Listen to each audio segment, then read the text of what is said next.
Welcome into DC On Screen, episode 257. I am your host, David C. Robertson. This, my co-host, Jason Goss. Hello. Today we're going to get super spoilery on Gotham 309, Mad City, the Executioner. To recap, Gordon convinces a very skeptical Bullock to look into whether Barnes could be responsible for Symon's murder, while Barnes decides that Gordon is either going to be recruited or executed.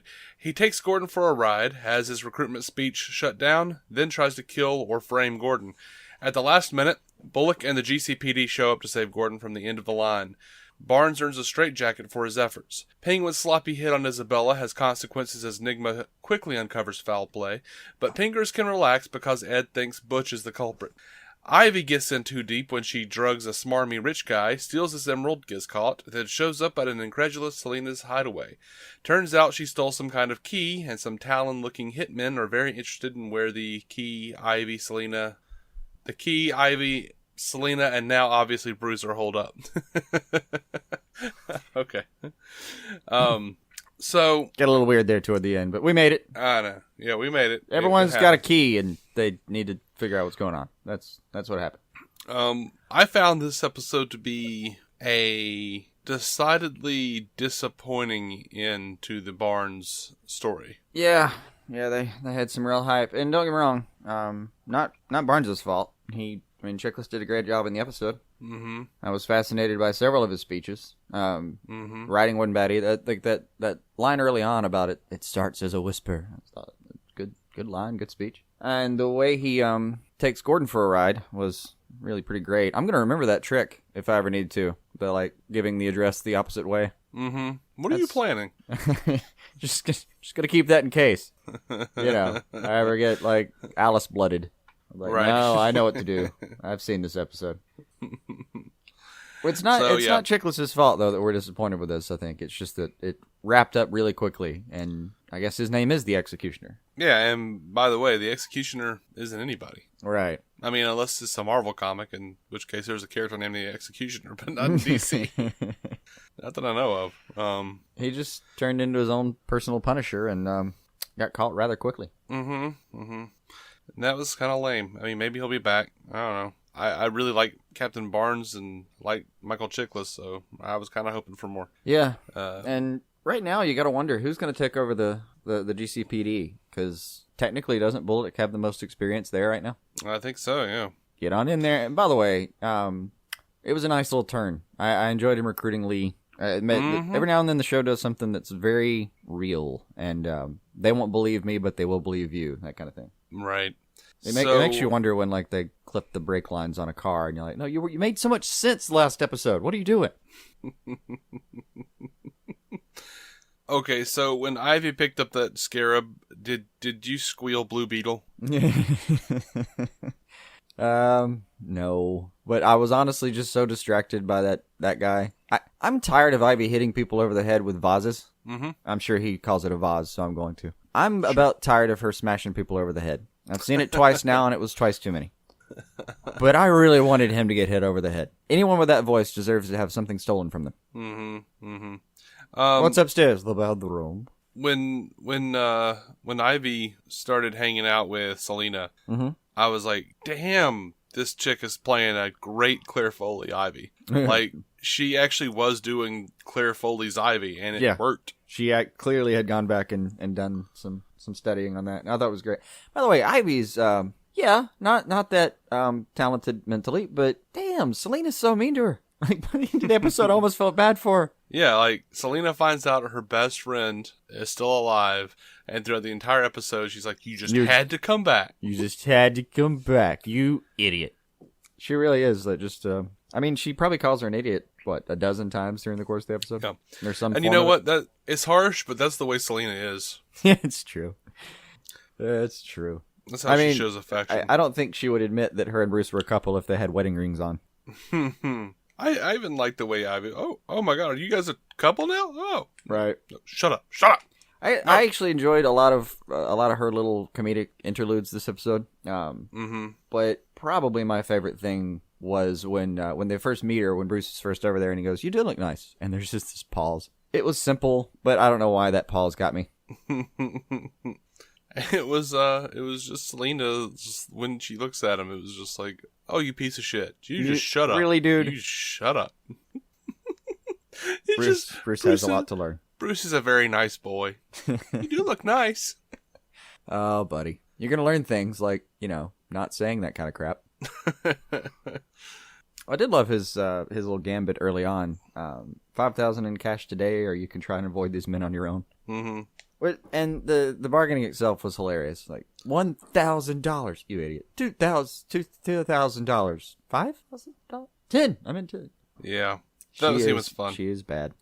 But these guys, they don't look like Talons to me. Not necessarily. Not really. I don't know. Those little metal masks. I don't know what they are. They just functioned as them. And the guy's clearly, yelling something about, did they send you?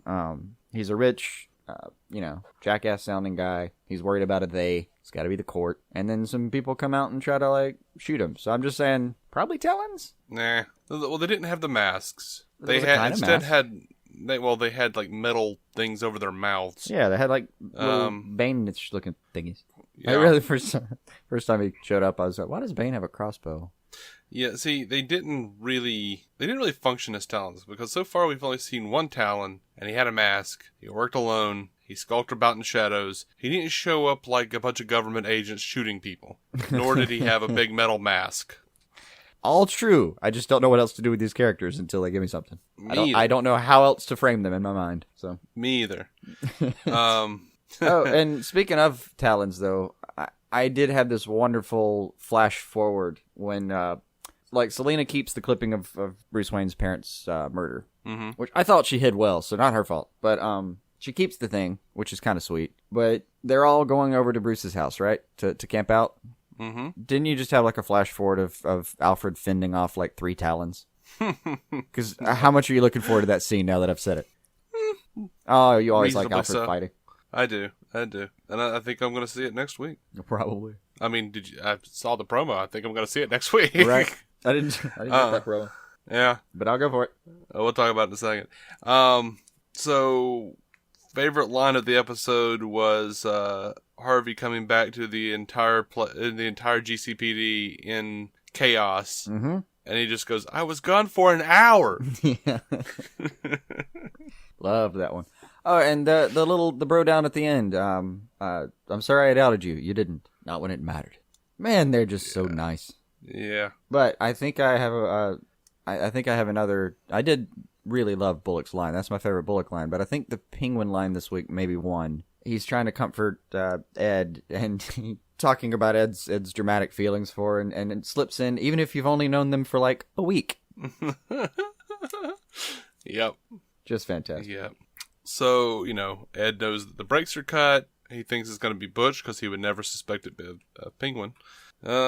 That was all very predictable to me. I had a real problem with something that happened though with Ed and the brake line. Did he just didn't he hastily throw the brake line at that ridiculous mechanic? Uh-huh. And then doesn't he just show up with the brake line later? He may have I don't know. Did he throw it at him or did he hold it up? I think he just held it up. I thought I didn't go back and check this, but I thought I remembered him just tossing it at the guy angrily and then having it later. I guess he went back and was like, "I'm going to need those, you dumb mechanic." That mechanic though represents pretty well, I think, the citizenry of Gotham, what we've talked about before. It's just a city of dunce hats, man. If you're not actively cast on the show, you're an absolute idiot. Have you ever met one citizen that wasn't a complete fool? I don't think so, but you know what? That for some reason that fits in with the 66 Batman series in a way that I'm ridiculously comfortable with. You've been prepped for this. Two things keep standing out to me about the city. One, it's full of idiots. If you're not functioning within the plot, they just make you really really dumb. And two, there's never anybody in it. It's just empty streets. And then if you're again part of the plot, you're there. Mm-hmm. Which is again actually something that Batman 66 got me used to as well, because there was just no one in that city ever. And Batman 89. Yeah, true. Well, I think the important thing is, and something that I'll give Nolan this: his cities actually had people in them. Yeah, I think something that I've heard before, and it makes sense. Gotham is just so damn dangerous. People stop just stay going inside. out at night. They just stay inside at night. at all times. I think they even hang a lantern on an 89. That's pretty good. Just everyone works from home. I mean, at night, they stay in. Anyway, I don't know. Maybe not. Maybe it just sucks. Oh, well. Yeah, so I think that's it for this episode. That key was weird. I guess we'll find out what that is next week.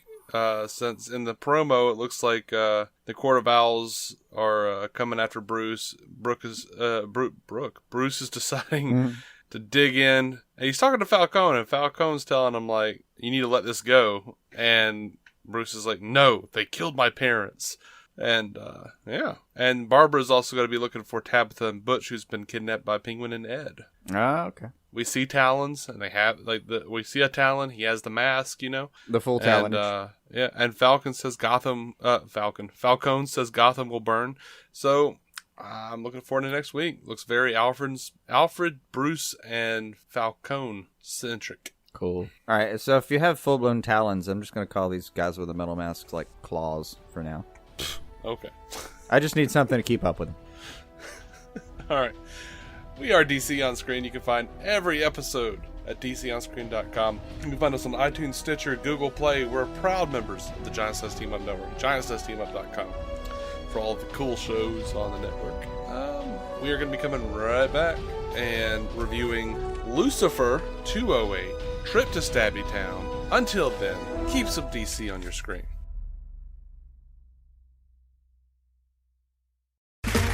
Okay, round two. Name something that's not boring. A laundry? Ooh, a book club. Computer solitaire, huh? Ah, oh, sorry, we were looking for Chumba Casino.